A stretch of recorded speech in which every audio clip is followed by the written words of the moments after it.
Shalom, que Dieu vous bénisse. C'est l'évangéliste Marlise, que Dieu vous bénisse. Bienvenue à nos 15 minutes avec Jésus-Christ. C'est un programme que nous aurons tous les jours. Chaque matin, tu commenceras désormais ta journée avec Jésus-Christ. C'est un programme d'évangélisation, c'est un programme de restauration, c'est un programme qui nous fera prendre conscience de nos lacunes, de nos faiblesses, et nous allons rectifier le tir avec Jésus-Christ. Et tu peux également être partenaire de ce programme, tu peux également être partenaire de ce ministère, de cette vision, en partageant massivement cette vidéo dans les différents groupes pour faire du bien à quelqu'un, pour ramener une personne, une vie, au nom de Jésus-Christ. Voilà, notre thème de ce matin, c'est la nudité. Et pour cela, je vais lire dans le livre de la Genèse, chapitre 3, verset 7. Les yeux de l'un et de l'autre s'ouvrirent. Ils connurent qu'ils étaient nus. Ayant cousu des feuilles de figuier, ils s'en firent des ceintures. Alors ils entendirent la voix de l'Éternel Dieu qui parcourait le jardin vers le soir. Et l'homme et la femme et sa femme se cachèrent loin de la face de Dieu, de l'Éternel Dieu, au milieu des arbres du jardin. Mais l'Éternel Dieu appela l'homme et lui dit, « Où es-tu » Il répondit, « J'ai entendu ta voix dans le jardin et j'ai eu peur parce que je suis nu et je me suis caché. » Et l'Éternel Dieu lui dit, Dieu dit, « Qui t'a appris que tu es nu? Est-ce que tu as mangé de l'arbre dont je t'avais défendu de manger? » Ça, c'est l'histoire d'Adam et Ève. Les gars ont eu l'interdiction de manger un arbre. Et ils en ont mangé. Ça veut dire qu'ils ont violé la loi de Dieu. Ils ont péché. Et quand ils ont péché, c'est après avoir péché que les gars ont reconnu qu'ils étaient nus. Quand je reviens dans le livre, dans le chapitre 2, verset 25, l'homme et sa femme étaient tous deux nus, ils n'en avaient point honte. Ça veut dire que quand Dieu a placé Adam et Ève dans le jardin, les gars étaient physiquement nus, mais spirituellement, ils étaient habillés. Spirituellement, ils étaient revêtus. Et parce qu'ils n'avaient pas cette conscience physique des choses, ils n'étaient pas conscients de leur état physique, de leur état humain, de leur état charnel. Ils se contentaient d'adorer Dieu et la présence de Dieu dans le jardin, la gloire de Dieu dans le jardin était suffisante pour leur revêtir de gloire, pour leur revêtir de toutes sortes de vêtements. Mais quand ils ont violé la loi de l'Éternel, quand ils ont péché, ils se sont rendus compte qu'ils étaient nus. Ça veut dire quoi? Ça veut dire que le péché nous rend nus aux yeux des esprits. Le péché expose la nudité de l'homme aux yeux des esprits. Quand je parle aux yeux des esprits, je parle de Dieu qui est un esprit et je parle de toutes sortes d'esprits, de toutes sortes d'entités sataniques, maléfiques, dans les lieux célestes, au ciel et sur la terre. Si tu mènes une vie de péché, si tu mènes une vie de désobéissance, si tu mènes une vie de mensonges, de vol, d'adultère, de fornication, toutes sortes d'interdits, si tu violes la loi de Dieu, tu seras nu aux yeux des esprits. Tu seras nu comme ta mère t'a accouché. Nous avons beau porter des vêtements coûteux. Nous avons beau porter des vêtements somptueux, comme les stars de Hollywood. Ils se revêtent de vêtements de gloire, de diamants. Ils se revêtent de toutes sortes de vêtements avec des pierres précieuses. Mais ce n'est pas ces vêtements. En réalité, les gars sont nus aux yeux des esprits. Ils sont nus.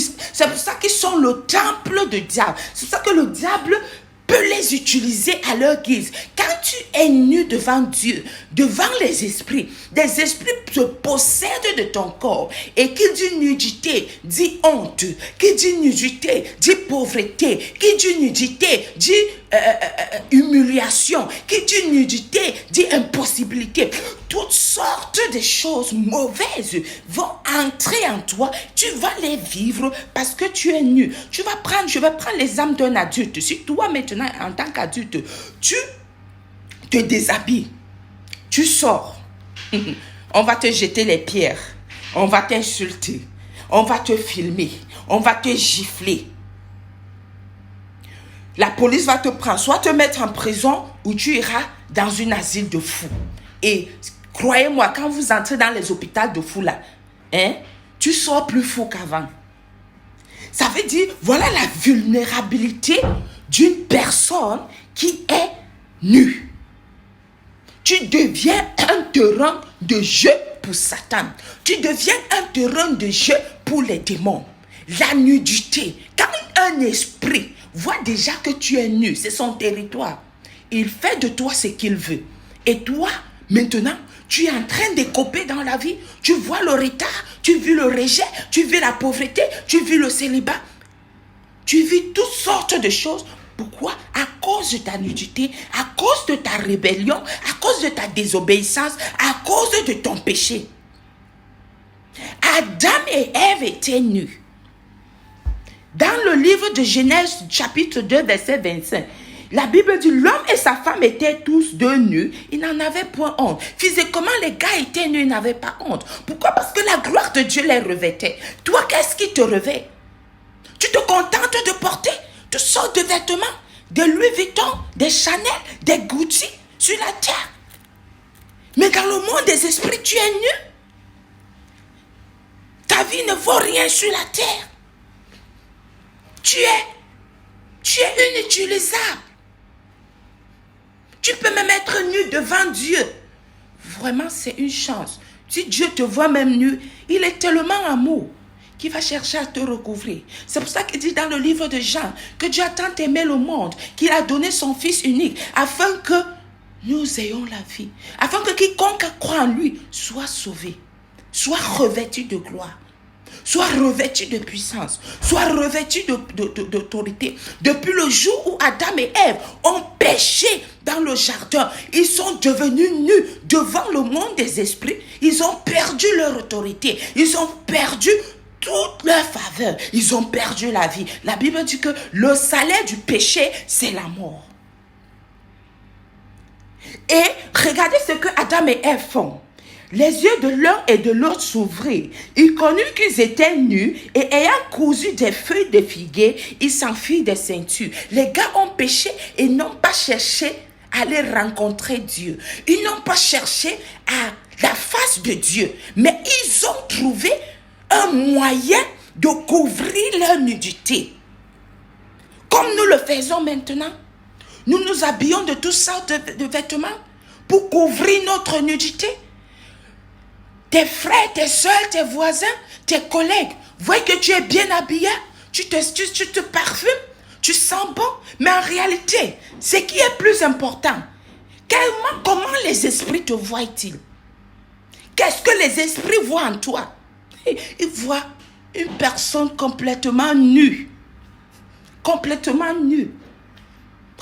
de honte, qui a perdu ses sens, qui n'a pas de parole, qui n'a pas d'autorité, qui n'a pas de place, qui n'a pas de demeure, qui erre ça et là. C'est ce que les esprits voient en toi. Toi, tu te contentes de tes vêtements terrestres.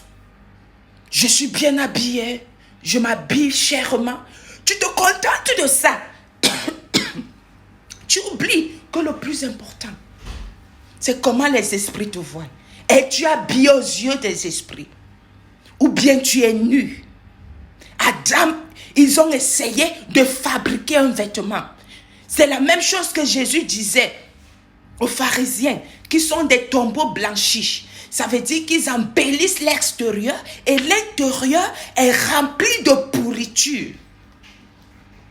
Si tu ne vis pas selon la volonté de Dieu, si tu ne vis pas selon les préceptes de Dieu, si tu ne vis pas selon les lois de Dieu, si tu continues dans la débauche, si tu continues dans le bruit, si tu continues dans la désobéissance, tu es nu devant Dieu. Non seulement tu es nu devant Dieu, je vous assure, être nu devant Dieu, c'est encore passable. Parce que Dieu est amour. À tout moment, il peut nous faire du bien. Mais les autres esprits, quand tu es nu, oh, ton sort est pire. Les gars vont festoyer sur ta vie. Et les retombées, nous les voyons tous les jours. Donc, j'aimerais dire à quelqu'un qui va écouter cette vidéo, quel est le vêtement que tu préfères? Tu préfères tisser les vêtements, les ceintures en feuilles de figuier, comme Adam et Ève, au lieu de se rapprocher de Dieu. C'est Dieu qui revient vers le soir. Après un long silence, il n'entend plus l'adoration d'Adam et Ève. Il commence à appeler Adam, Adam. C'est Dieu qui cherche Adam. Adam n'est pas allé chercher Dieu après avoir péché. Le gars a plutôt cherché à se couvrir. C'est Dieu qui cherche Adam. Dieu le cherche. Il dit que je me suis caché de toi parce que tu es nu. J'aimerais te dire, parce que j'étais nu. J'aimerais te dire, si tu as péché, ne te cache pas de Dieu. Mais va plutôt vers lui. C'est ton Père. Il t'aime tellement. Il va te pardonner. Il va te revêtir de toutes sortes de vêtements. La Bible dit que Jésus, après ses 40 jours de jeûne dans le désert, il était revêtu de force et de puissance. Dieu va te revêtir de force. Dieu va te revêtir de puissance. Dieu va te revêtir de gloire. Dieu va te revêtir d'autorité. Esther était revêtue de faveur. Et quand tu auras tous ces vêtements en toi, tu pourras contrer les esprits maléfiques qui viendront contre toi. Quel est le vêtement que tu portes? Quelle est la priorité que tu donnes à ta vie? J'aimerais t'annoncer ce matin, toi qui m'as écouté, quel est le vêtement que tu portes? Mais il est encore temps.